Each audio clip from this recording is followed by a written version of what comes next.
दोस्तों दी हम अपने चैनल पे वेलकम टू डेरी सीरीज को एक्सप्लेन कर रहे हैं और अब तक इस सीरीज की 5 एपिसोड्स आ चुकी है। अपनी पिछली वेलकम टू डेरी वाली वीडियो में हमने पहले 2 एपिसोड्स को एक्सप्लेन किया था और उस वीडियो को देखने का लिंक आपको डिस्क्रिप्शन में मिल जाएगा। वैसे आज की वीडियो में हम एपिसोड 3 और 4 की कहानी को जानेंगे। अब वीडियो शुरू करने से पहले मेरी आप सभी से एक रिक्वेस्ट है कि अगर आपको यह वीडियो पसंद आती है तो इसे लाइक और चैनल को सब्सक्राइब भी जरूर कीजिएगा। तो थर्ड एपिसोड के शुरुआत में कहानी 1908 की दिखाई जाती है, जहाँ डेरी में एक मेला लगा होता है। इस मेले में फ्रांसिस नामक एक बच्चा आता है जो कि पहले तो एक क्लाउन को देखता है, देन वो मेले में ह्यूमन फ्रीक शो की तरफ आकर्षित होता है। इस ह्यूमन फ्रीक शो में ऐसे इंसान दिखाए जाने वाले थे जो कि विचित्र होंगे। लाइक फ्रांसिस को पहले एक ट्विन सिस्टर्स दिखती है जिनकी अत्रियां जुड़ी हुई थी। दिन एक बंदा पियानो बजा रहा था और ये रियल लाइफ में सीरीज के डायरेक्टर एंड मशीद होते हैं। घूमते हुए फ्रांसिस एक कमरे में जाता है जहाँ एक बहुत ही पतला बूढ़ा आदमी था, लाइक स्केलेटन मैन, और वो फ्रांसिस को अपने करीब बुलाता है। जैसे ही फ्रांसिस उसके पास जाता है, वह आदमी माचिस जला के अपना चेहरा दिखाता है और उसकी एक आंख नहीं थी। इनफैक्ट ये स्केलेटन मैन बहुत डरावना दिख रहा था और फ्रांसिस डर के फ्रीक शो से बाहर भागता है। बाहर वो अपने पिता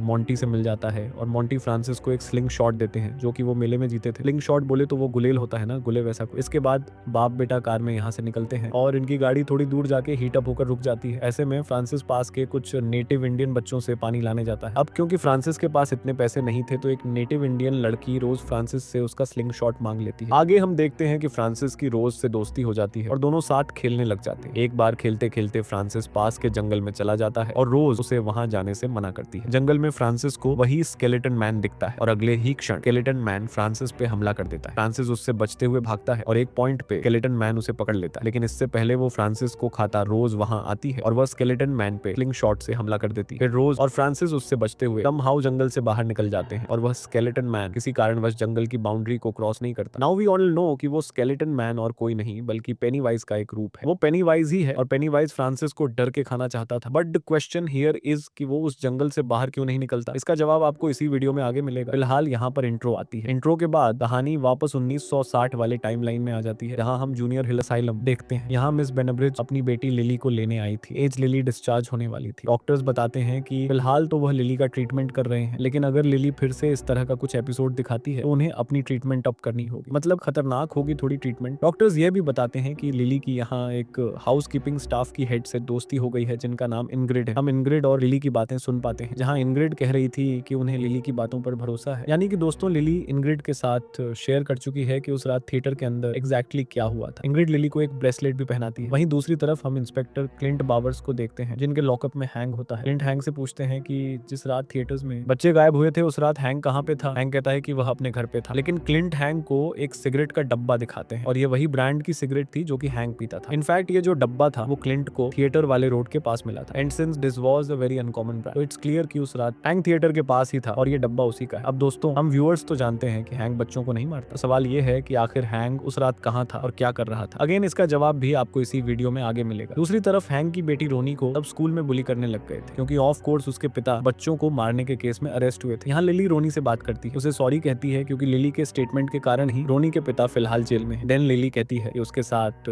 सुपरनेचुरल चीजें दोबारा स्टोर में भी हुई हैं, यानी कि जो भी इनके पीछे है वो जरूर इन पर फिर से हमला करेगा और इस बार ये लोग कैमरा से उसकी तस्वीर ले लेंगे ताकि सबके सामने चीजें प्रूफ करी जा सके। क्योंकि ऐसे अगर वो बताएंगे तो कोई इनकी बात मानेगा नहीं। द ओनली इशू वाज कि ये रील का जमाना है, तो रील से फोटो जो डेवलप किया जाता है वो प्रोसेस इन्हें नहीं आता और इसके लिए इन्हें किसी स्मार्ट बच्चे की मदद चाहिए थी। खैर अगले सीन में हम जनरल ऐश को देखते हैं जिनके हाथ में उस जीप की फोटो थी जो कि पिछले एपिसोड के लास्ट में मिली थी। कर्नल फुलर बताते हैं कि इस जीप में कुछ खास नहीं मिला और ये ब्रेडली गैंग की दुआ करती थी जिसे 1930 में डाजन वाले भड़क के समाप्त किए थे और इस सब खेल में वो भी था जिसे यह लोग खोज रहे हैं, यानी कि यहाँ बार पेनीवाइज की है। सुनकर जनरल ऐश कहते हैं कि इन्हें ईट के करीब जाना होगा ऑन टॉप, और तभी हेलोरन अपनी पावर्स का उस पर इस्तेमाल कर पाएगा। इनफैक्ट इस बार जनरल इस हेलोरन को एक खास चीज देने वाले थे जिसकी मदद से वह ईट को लोकेट कर पाएगा। वहीं हेरन की बात की जाए तो वह अपने ब्लैक फ्रेंड्स के साथ कैंप पे था जो कि बुरी हालत में था। आई मीन वहां छत से पानी वगैरह भी टपक रहा था। ऐसे में हेलोरन के दोस्त उसे कहते हैं कि तुम तो स्पेशल ऑपरेशंस में कुछ हो ना, कुछ बड़े आदमी हो, तो तुम थोड़ा बढ़िया कैंप हमें दिलवा दो ताकि हम सब बैठ के चिल कर सके। हेलोरन इस बात को कंसीडर करता है और अगले सीन में हम उसे हेलीकॉप्टर में पॉली और लियम के साथ देखते हैं। बेसिकली हेरन यहाँ एक कंपास की तरह काम कर रहा था जहाँ वो अपनी पावर्स से ईट को लोकेट कर रहा था और उसी हिसाब से वो पर्टिकुलर दिशा में लेयर और पॉली को हेलीकॉप्टर मोड़ने कह रहा। अब जनरल ऐश एक खास चीज हेलोरन को दिए थे जिससे वो ये लोकेट करने वाला काम अच्छे से कर सके और ये चीज थी एक स्लिंग शॉट। अब ये स्लिंग शॉट ईट से कैसे कनेक्टेड है? वेल हम जो 1908 वाली स्टोरी देखे थे जिसमें एक फ्रांसिस नामक बच्चा था, वो और कोई नहीं बल्कि अब जनरल फ्रांसिस ऐश है। जी हाँ दोस्तों, जनरल ऐश वही बच्चे थे फ्रांसिस, और क्योंकि बचपन में फ्रांसिस ऐश स्लिंग शॉट से ईट पे हमला किए थे, तो इसलिए इस ऑब्जेक्ट की मदद से हेलोरन ईट के लोकेशन को ढूंढने में कैपेबल हो सकता है। अब जो लड़की रोज उस वक्त फ्रांसिस के साथ रहती थी, उसकी दोस्त थी, वो फिलहाल डेरी में ही है और वह बड़ी हो चुकी है। ऑफ कोर्स हम रोज को एक मीटिंग में देखते हैं जहां नेटिव इंडियंस बात कर रहे थे कि कैसे मिलिट्री वाले उनके बीएल ग्राउंड सेक्रेट जगहों पर भी आ रहे हैं, बेसिकली इनका लैंड छीन रहे हैं और ये लोग ऐसा नहीं होने देंगे। रोज कहती है कि वो मिलिट्री को गवर्नमेंट द्वारा सीज एंड डिसिस्ट लेटर भिजवा देगी। यहाँ हम रोज को अपने नेप्यू डेनियल से भी बात करते देखते हैं और वो डेनियल को इस चीज में इन्वॉल्व होने से मना कर रही थी। कमिंग बैक टू हेलोरन, इस स्लिंग शॉट को छूते वह चीजें फील करता है और डायरेक्शंस देना शुरू करता है। इसी बीच हेलोरन को ऐसा लगता है कि वह किसी पानी वाले सीवर में पहुंच गया है और वहां उसे एक शेड जैसा स्ट्रक्चर पे पेनीवाइज लिखा दिखता है। देन हेलोरन को पेनीवाइज की ऑरेंज आईज दिखती है और फिर उसे अजीब विजन्स आते हैं, लाइक आर्मी में सर्व करने की लोगों के खत्म होने की एंड ओनल। हेलोरन को अपनी ग्रैंडमा दिखती है जो कि लेविटेट करते हुए उसे वार्न करती है कि वो यहाँ से निकल जाए। हेलोरन फौरन भाग के सीवर के एक मेटल डोर को खोलने लगता है, जबकि रियलिटी में वो हेलीकॉप्टर के बैक का डोर ओपन करने लग गया था। ली सैम हाउस हेलोरन को संभालता है और उसे ऐसा करने से रोकता है, वरना हेलोरन हेलीकॉप्टर से नीचे गिरने वाला था। ये लोग तुरंत इस सर्च वाले मिशन को रोकते हैं। एनीवेज अगले सीन में हेलोरन अस्पताल में था और जनरल एश उससे मिलते हैं। हेलोरन क्लियरली कहता है कि इट पावरफुल है और मे भी हमें उसके पीछे नहीं जाना चाहिए, शायद हम उसे कंट्रोल नहीं कर पाए। लेकिन जनरल यश हेलोरन की बात मानने को तैयार नहीं थे। वैसे हेलोरन यहाँ जनरल यश से अपने दोस्तों के लिए एक बेटर प्लेस भी मांगता है और जनरल यश कहते हैं कि वो इसका कुछ तो इंतजाम करेंगे। इसके बाद जनरल यश रोज से मिलने जाते हैं, वही रोज जो कि उनके बचपन की फ्रेंड थी ड्यूरिंग 1908। जनरल यश को देख रोज तुरंत समझ जाती है कि वो फ्रांसिसी है और जनरल यश कहते हैं कि कैसे उन्हें रोज का सीज एंड डिसिस्ट लेटर मिला। रोज पूछती है कि जनरल यश आखिर क्यों उन ग्राउंड्स पर डिगिंग कर रहे हैं जो कि नेटिव इंडियंस का सीक्रेट प्लेस है। इस पर जनरल यश कहते हैं कि वो बस साइल टेस्टिंग कर रहे हैं ताकि वहां पाइपलाइन डाला जा सके। ये सुनकर रोज कहती है कि